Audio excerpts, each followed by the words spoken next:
Before the court today, in this case of Hupy versus Lewis County, the court has two motions. The first motion is a motion to strike parts of Lewis County's surreply and for sanctions. And the other motion is the court's hearing that it set on the merits.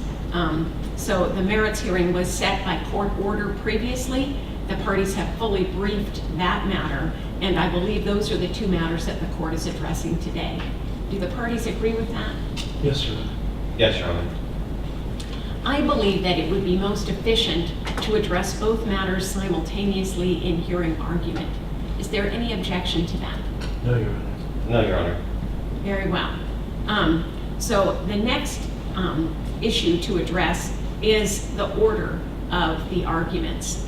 And there's always a question about how we proceed. Based upon the statute, the PRA statute, it essentially contemplates a show cause type proceeding. That's not the way the court has scheduled this for a lot of reasons, and I think the parties understand that. But because I believe that it's appropriate to address this in terms of a reason why documents haven't been produced, I would like to hear from the county first and proceed with argument in that fashion if the parties don't have an objection to that. No objection, Your Honor. No. Very well. You may proceed. Your Honor, I do want to make it clear that I'm not here to regurgitate argument that's been briefed.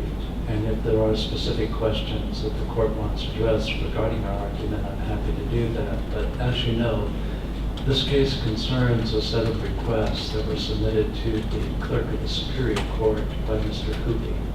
Those were then forwarded by the clerk of the Superior Court to the Superior Court Administrator and Public Records Officer, Ms. Parker, who then enlisted the assistance of the Prosecuting Attorney's Office in responding to those requests. Though that assistance was rendered, the response was approved by the court and the response went out. That response asserted that the requested records were records of a judicial agency. Am I speaking loud enough, Your Honor? For me, yes. Okay. That they were records of a judicial agency. That's the Law Library Board. And the Law Library Board is pursuant to a statute that was enacted in 1919. And in that statute, it provided that 4 of the 5 board members would be judges of the Superior Court. The last board member would be a member of the Board of County Commissioners, the chair of the Board of County Commissioners. Now, Judge Lanise, in another case involving a different plaintiff, but Lewis County as well, looked at this issue with respect to the Law Library Board and concluded that in 1992, when the legislature changed the membership of that board from 4 judges to 3 members of the local bar association and a judge, that changed or converted that agency from a judicial agency to a non-judicial agency. We take issue with that, Your Honor. I just want to interrupt to ask a couple of questions, if Sure. that's okay. This argument with regard to Judge Lanise's order, you recognize that that is not precedent that this court must follow, is that correct? That's correct. And so why is it being cited to this court? Your Honor, I should not have done that, and I take it back. I withdraw that. But it is something that was raised in the response or in the briefing by the plaintiff, and so I did not know that that would be inappropriate. But given... Well, I'm not saying it is or it isn't. My question to you was whether you believe that's precedent that this court should follow. It is not precedent, Your Honor.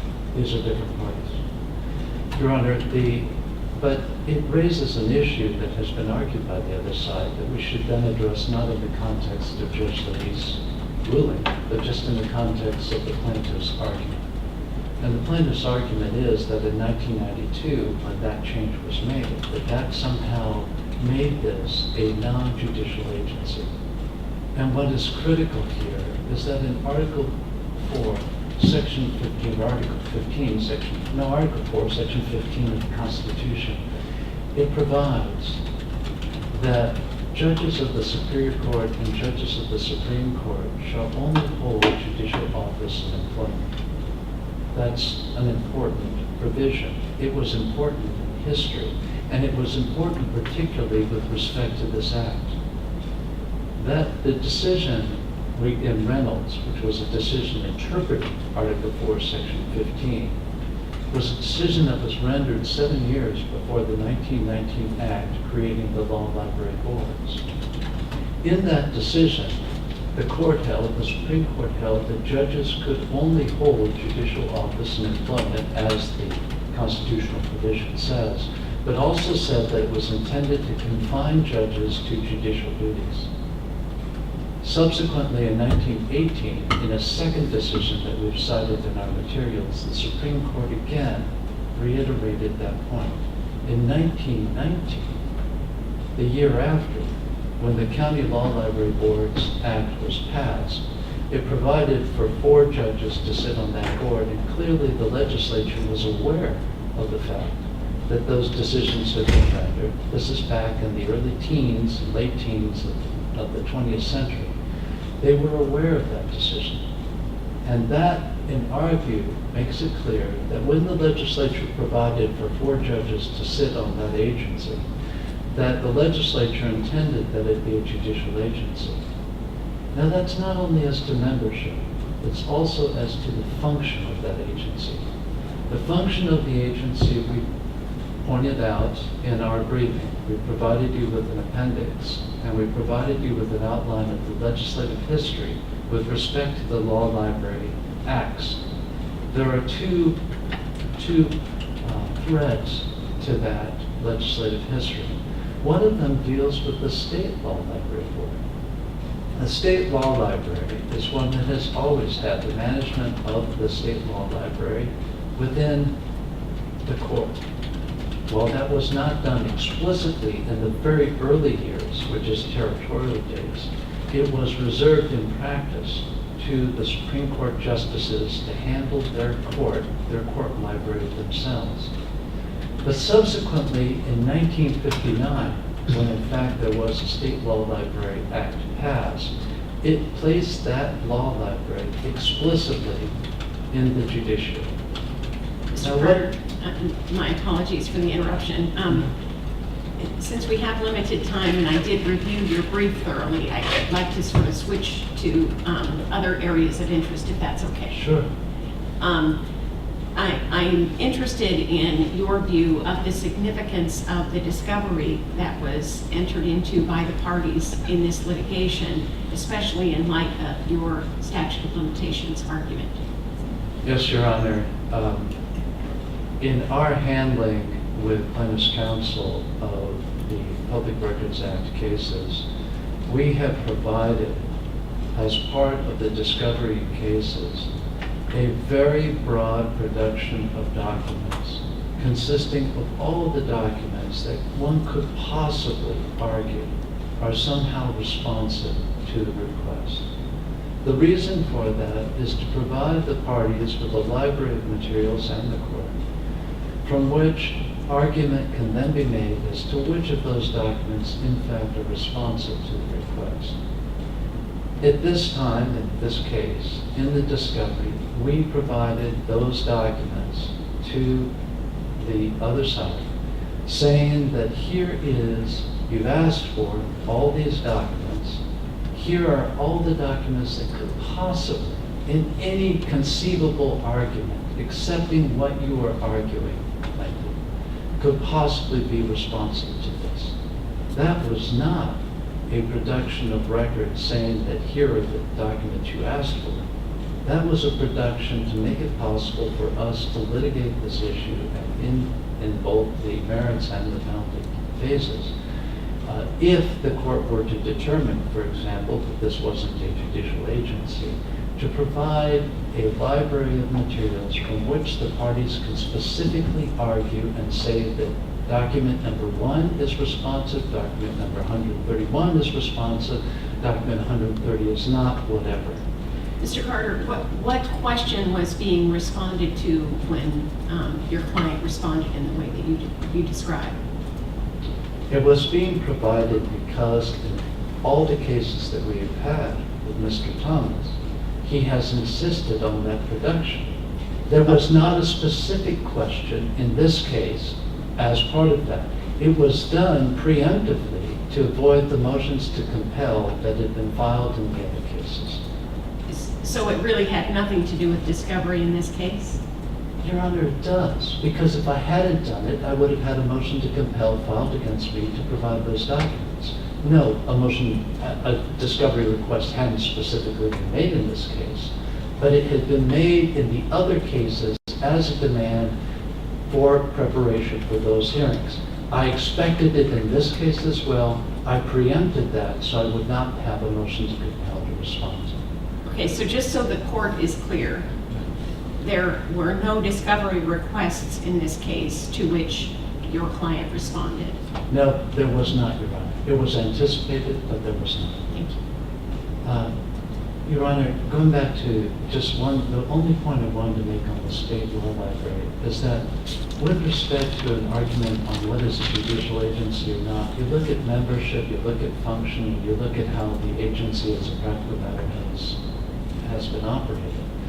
And the point of saying that the state law library was specifically put into the judiciary is to reflect that that was deemed to be a judicial function. So what we are taking as our position in this case is that not only as to the membership and the fact that this in 1919 was a judicial agency when it was established, and that there was no indication by the legislature in 1992 to convert it from a judicial agency, and from the fact that the function was a function that was deemed, especially with respect to the state law library, and there'd be no reason as to why the county law library would be regarded differently, that it fulfilled a judicial function, that this is something that both had a judicial function and a judicial membership. It is also our position that in fact, and all the evidence in this case shows, that in fact it was operated by the Superior Court.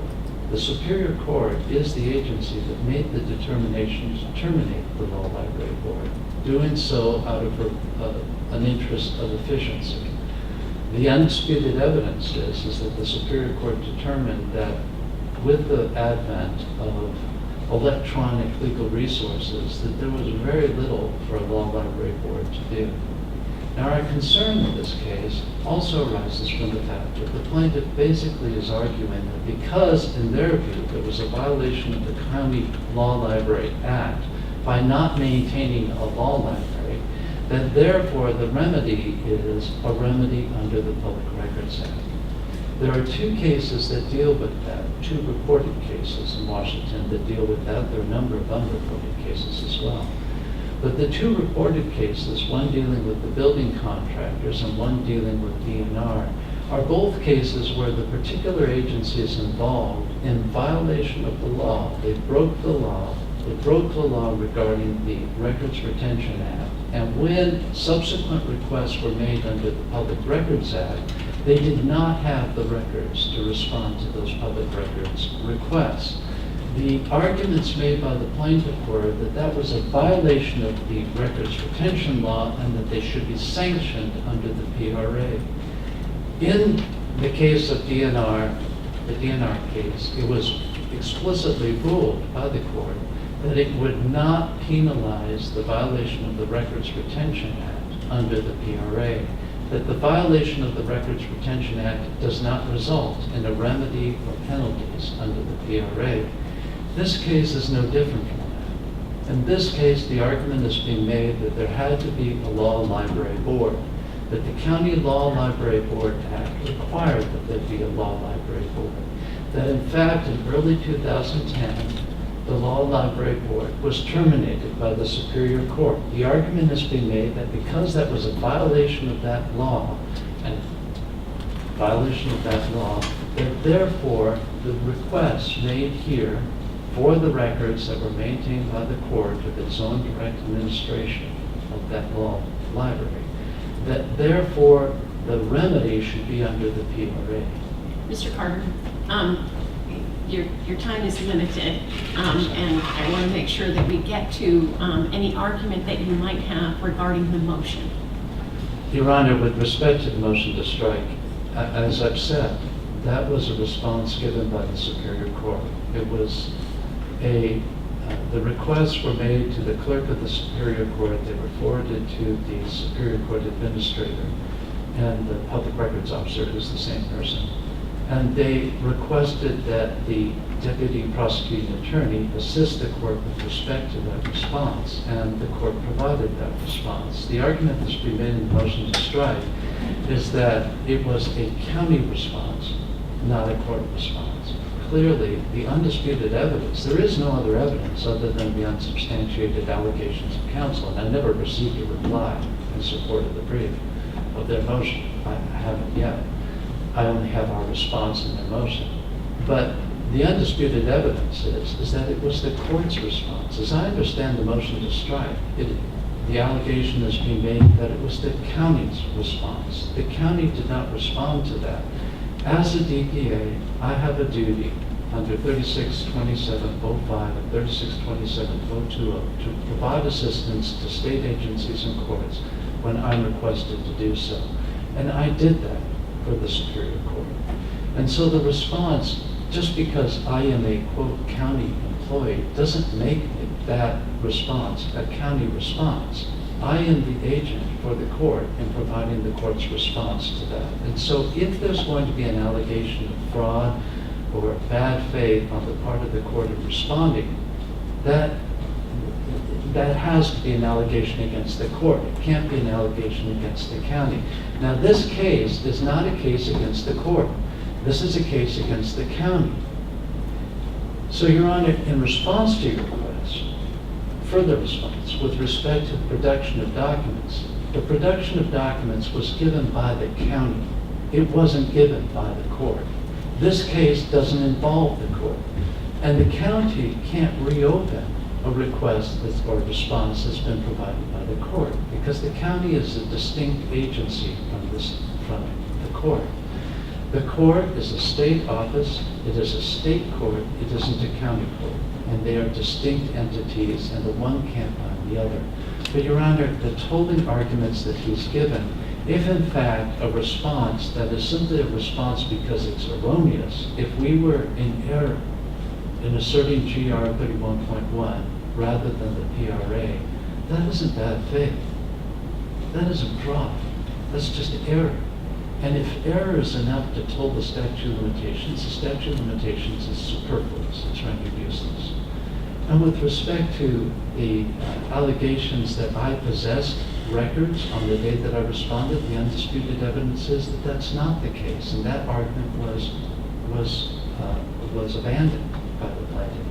And with respect to the arguments that somehow the public records officer should have personally signed the response, I'm not aware of anything like that. Clearly, the agent can, for the principal, and the agent's signature for the principal, for the PRO in responding, that is sufficient. You don't have to have a PRO actually sign the response in order to have the statute of limitations begin to run. And the response of the court was clear. It said, these are judicial records. If you want the records, you need to submit a request under GR 31.1. There was no doubt, there was no lack of definitive response with respect to that. It was a definitive response, so the time should begin running at that time. The suit wasn't filed until 15 months later.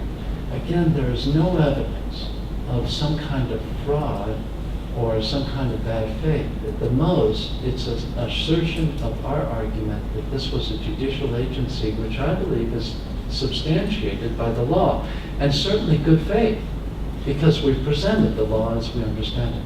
Thank you, Mr. Carter. Thank you. Mr. Thomas. Thank you, Your Honor. So to kind of focus on the argument today, I believe this court asked that they wanted to hear argument about reasons why documents have not been produced, and under the Public Records Act, and that's what I am on. I'm sorry, did I misconstrue what the court wanted to hear argument about?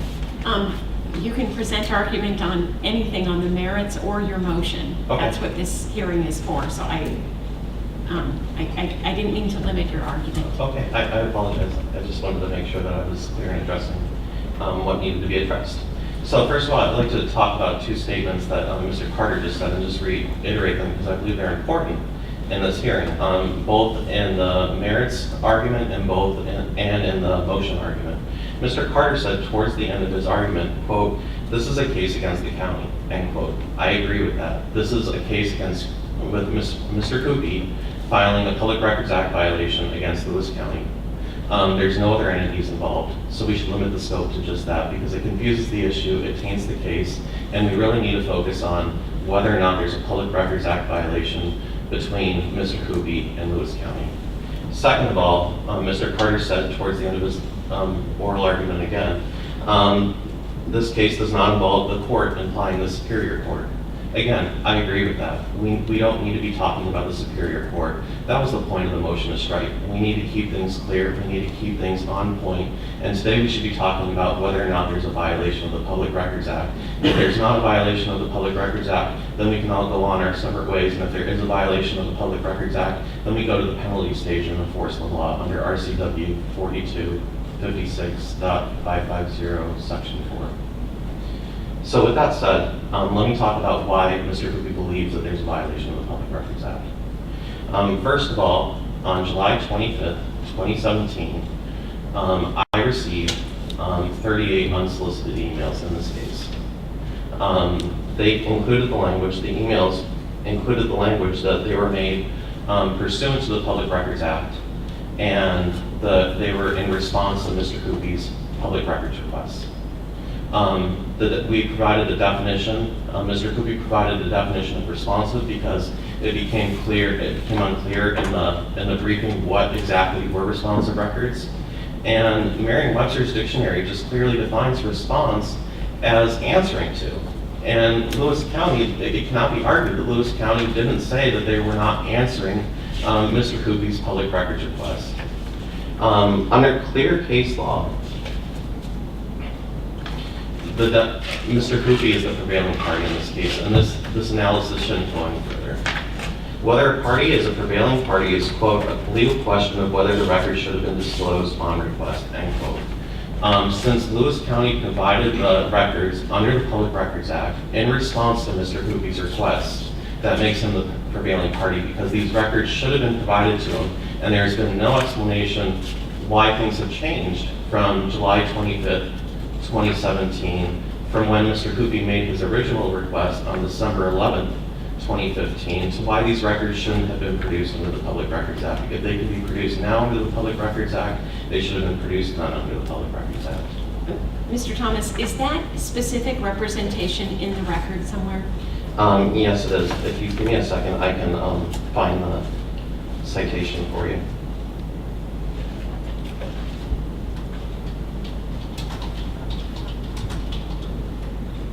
So it's on plaintiff's brief for merits hearing. I assume that you're talking about the case law? No, I'm talking about, you just said that you received some documents in July of 2017 that were represented to be in response to the Public Records Act Yes. request. Is that document, that correspondence in the record? Yes, it should be in the record. It should be under Joseph Thomas's declaration of Lewis County producing responsive records to the Public Records Act, which was filed along with our opening brief in this case. Okay. And it has 3 exhibits Right. of where Lewis County responded.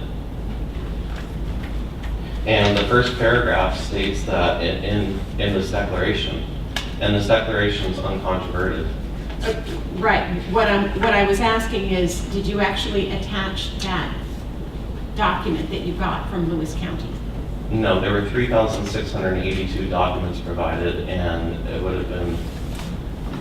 I'm sorry, I think I'm unclear. What I'm asking is that the one statement, Yes, I did. statement that you're citing to, that Lewis County provided this in response to the PRA request. I don't know if that was a letter or some sort of pleading that you received from Lewis County. Is that pleading or letter from Lewis County in this record? Yes, so it's Exhibit A, Exhibit B, and Exhibit C, and I'll draw your attention. They're the same, each Exhibit A, Exhibit B, and Exhibit C. They're just done at different times. So they're just, those are emails? Yes. Okay. And I'll draw your attention to the first sentence in each of the emails, where it says pursuant to the Public Records Act and GR 31.1, requests made by your clients at issue in this case and discovery in this case were transmitted documents 1 through 3,682. Okay, so, and that's what I was asking, that these emails are all that you received that indicates that it wasn't a letter or a pleading, but these emails. Right, so these emails, this wasn't provided on, this wasn't a captioned document that was submitted to the court. There was no signature of Mr. Carter. It was just this email pursuant to CR 11. There was no certification of discovery along with it. It doesn't have the hallmarks of regular discovery, Your Honor. And would you agree with Mr. Carter's representation that it was not in response to any discovery request? Yes, Your Honor. If you look at page 2 of my declaration and line 6, I state that I never solicited Lewis County for these documents on Mr. Hupy's behalf, or is even a part of this case. And so, again, that's uncontroverted, and I stand by that statement. I never asked Mr. Carter this, and in fact, these documents came a day after they were sent in a previous case. And so these records were never asked for. They were provided by Lewis County. Mr. Carter is an employee of Lewis County, and it says that they're pursuant to the Public Records Act and pursuant to the Public Records Act request made by my client at issue in this case. I believe that that's a clear response and that these are responsive records. Mr. Hupy should be declared the prevailing party on that alone. But even if that's not enough for this court, let's back up and let's explain why there's another violation of the Public Records Act. Lewis County never responded under the Public Records Act. This was received by a county employee, the county clerk's office. RCW 42.56.040 states that if there's not any policies and procedures by the agency, they're required to have policies and procedures of the Public Records Act. It cannot be adversely held against the person making the request. There aren't any policies and procedures. Lewis County admits that the law library board wasn't functioning. My client didn't have any idea who to contact. And so he contacted the county, and maybe it wasn't the right person, but he didn't know any better, and that can't be used against him as expressly stated under the Public Records Act. And he never received a response under RCW 42.56.520. And that requires that there be a 5-day letter, and he never even received a response. And so that's a second violation of the public, that establishes the violation of the Public Records Act. He made requests about documents that Lewis County admits are pursuant to the Public Records Act and that they provided under the Public Records Act subsequently, and they never even provided him a 5-day letter. Furthermore, not only did they not provide him a 5-day letter, but until July 25th, when they provided the documents in 2017, roughly 18 months later, he was denied his right to inspect and copy records under the Public Records Act pursuant to RCW 42.56.550, Section 1. Section 1 states that a person shall be allowed the right to copy and inspect records, and if they're denied that right, then it's the agency's burden in order to explain why that didn't happen, why they were denied that right. So far, Lewis County didn't even explain why they didn't even provide a response under the Public Records Act, let alone claim this as an exemption. They could have responded to Mr. Hupy if they wanted to and claim this as an exemption and said, well, we believe these are court records and they're subject to GR 31.1, and given him a redaction log or an exemption log under the Public Records Act. But they didn't do that. So they violated the Public Records Act by silently withholding these records. And Lewis County argues the statute of limitations, and the statute of limitations doesn't apply. Under Belinsky, which is the last case to talk about statute of limitations in the state of Washington,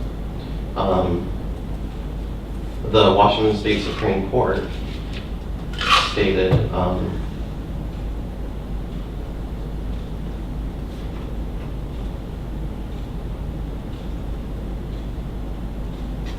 Washington State Supreme Court stated that it's the last definitive response. The statute of limitations starts at the last definitive response. And I believe Lewis County and I agree on this. Mr. Carter and I and Lewis County and Mr. Hupy all agree upon this point that the Public Records Act starts tolling at the agency's last definitive response. I believe that we actually both quoted the same passage out of Belinsky. And Isn't it understood, though, that it's the last definitive response prior to litigation being initiated? I didn't read that in the Belinsky case, and furthermore, RCW 42.56.030 states that the Public Records Act shall be liberally construed. And so it needs to be liberally construed in order to effectuate its purpose. Furthermore, the Public Records Act is a remedial statute, and remedial statutes, it's very clear case law that remedial statutes need to be liberally construed. So whether you want to look at the liberal construction as ordered by the Washington legislature under the Public Records Act, or the very clear case law about remedial statutes in Washington State. The Public Records Act is a remedial statute, and part of that remedy is to allow Mr. Hupy to come in and file a lawsuit.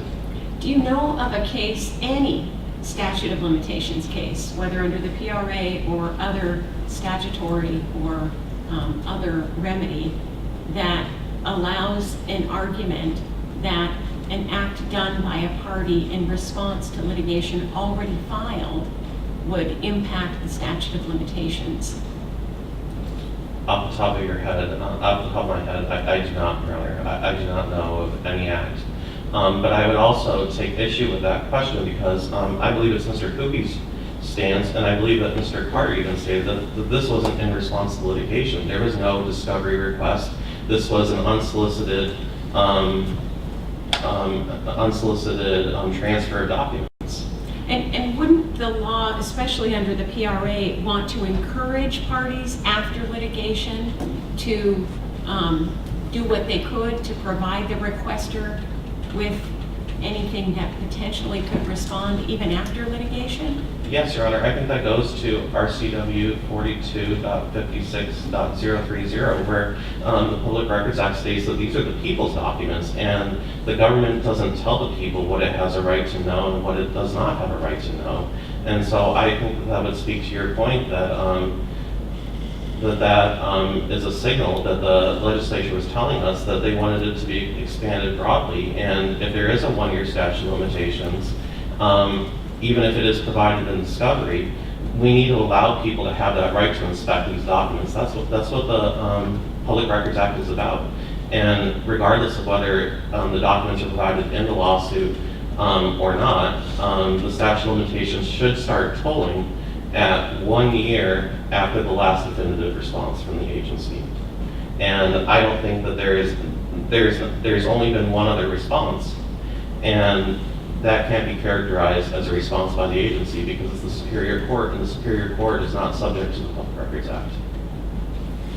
What's your understanding of what happens with regard to the PRA 1 year statute of limitations if an agency never responds?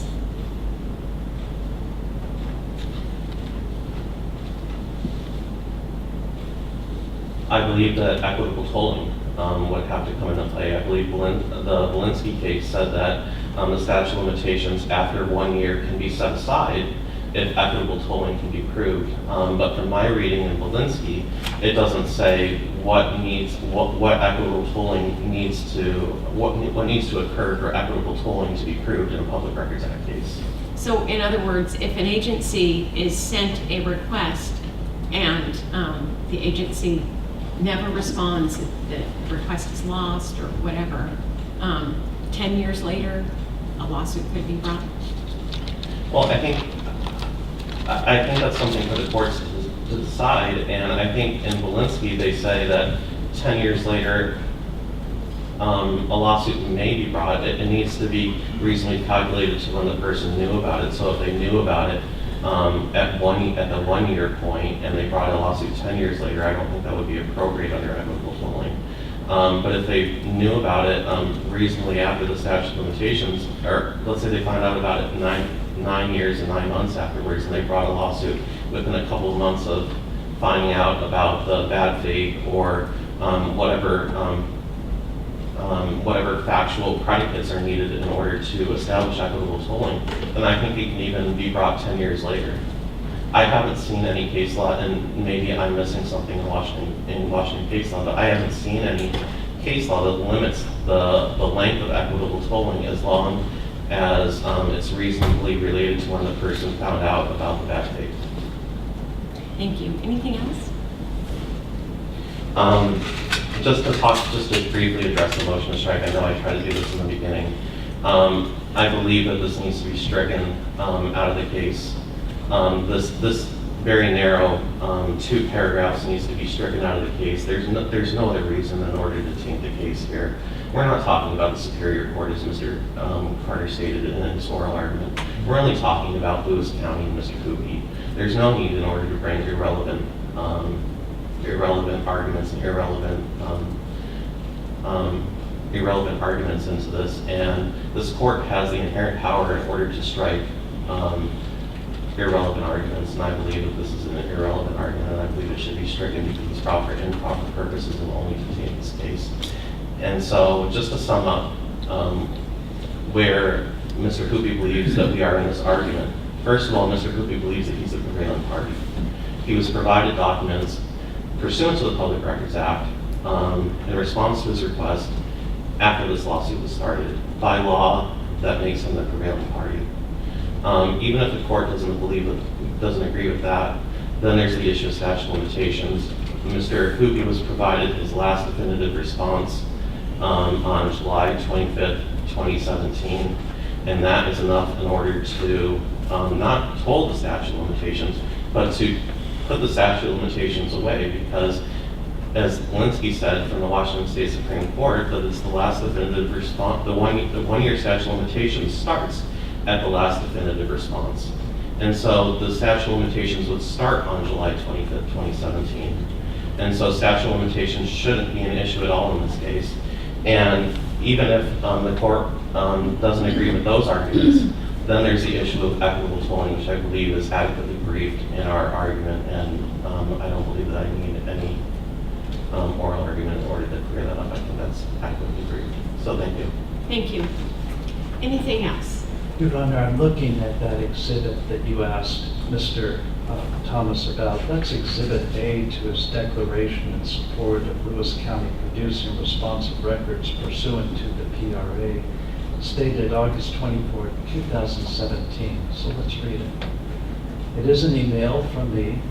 It has a reference to Hupy versus Lewis County number 17-2-0127-34, and it says, pursuant to the Public Records Act and GR 31.1 and GR 31.1.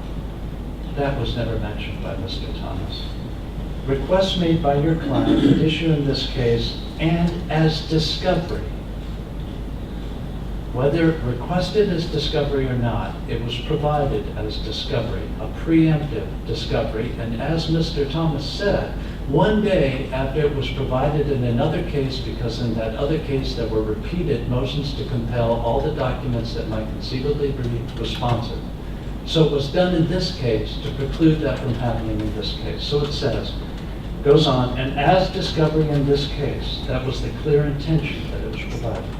You are hereby transmitted Bates stamped documents 01 through 3682, which are transmitted in electronic packages of a size permitting such transmission. Goes on, Mr. Thomas did not mention this one. Those documents greatly exceed the scope of your client's request. Greatly exceed the scope of the request. They're not provided pursuant to the request, they greatly exceed them. In order to ensure that you have the full universe of potentially responsive documents with any conceivable relationship to your client's request, we believe few of these documents can even arguably be responsive to your request. It will be up to the court to determine which, if any, of the produced documents are responsive to the client's request. It wasn't produced as a response to the request. It wasn't produced as a response under the PRA. Those are all it wasn't produced as an admission. None of those allegations that have been made apply to that. They're all contradicted by the one document that he's pointing to. Anything else, Mr. Carter, before we conclude?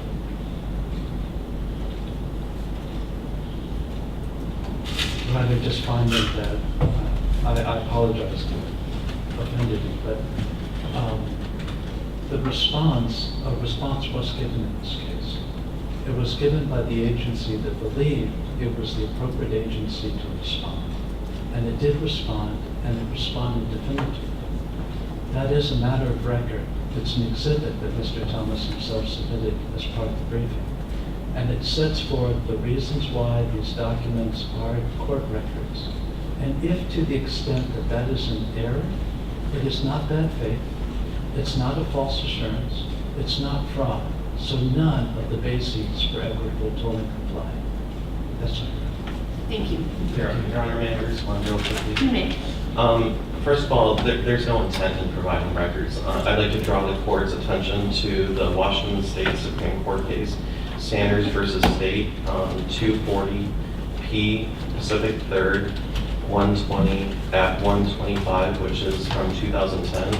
And they actually prefaced the case, and they provide instructions when they ruled on the case. And they said that disclosed records are either produced, made available for inspection or copying, or withheld, not produced. There's no intent in providing records, Your Honor.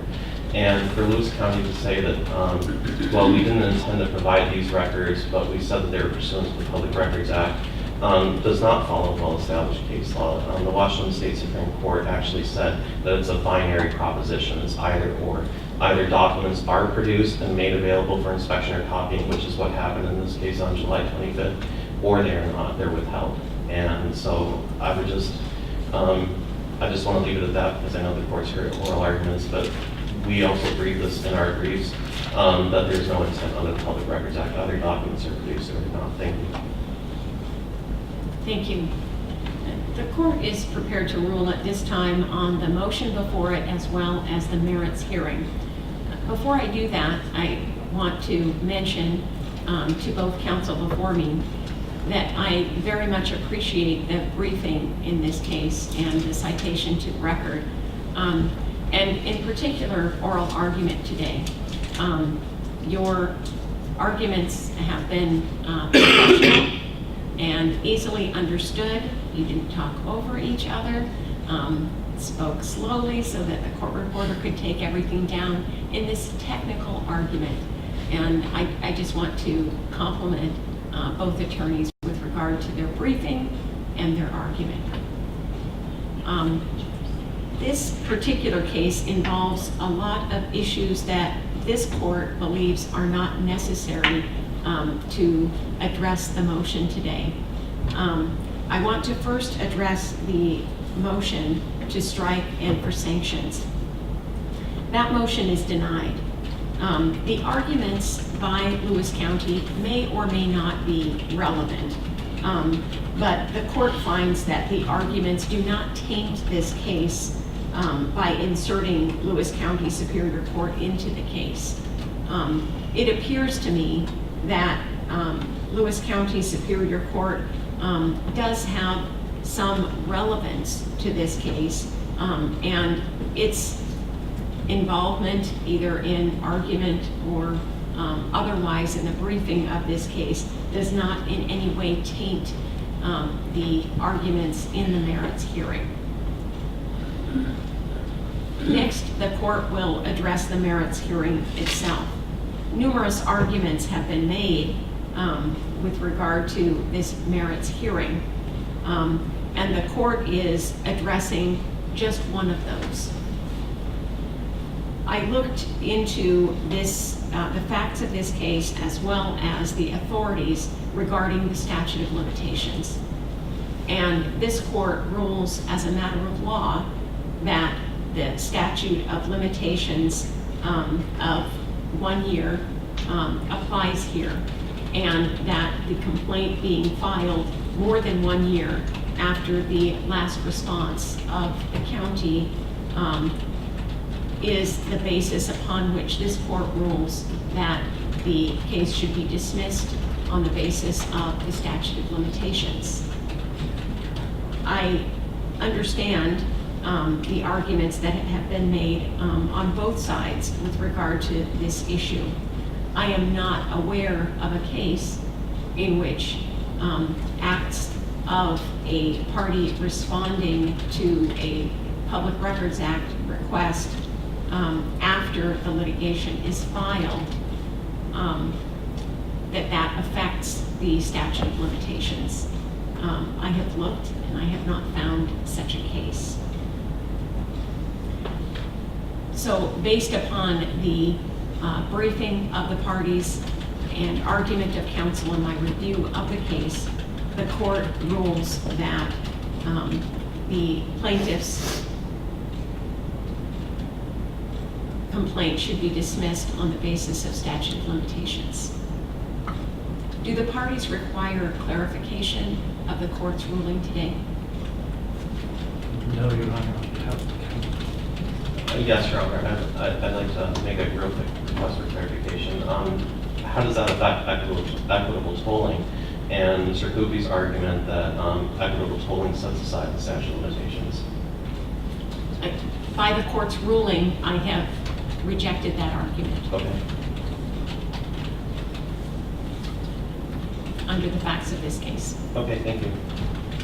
Your Honor. I do not believe that it is necessary for the court to address monetary sanctions based upon the court's ruling today.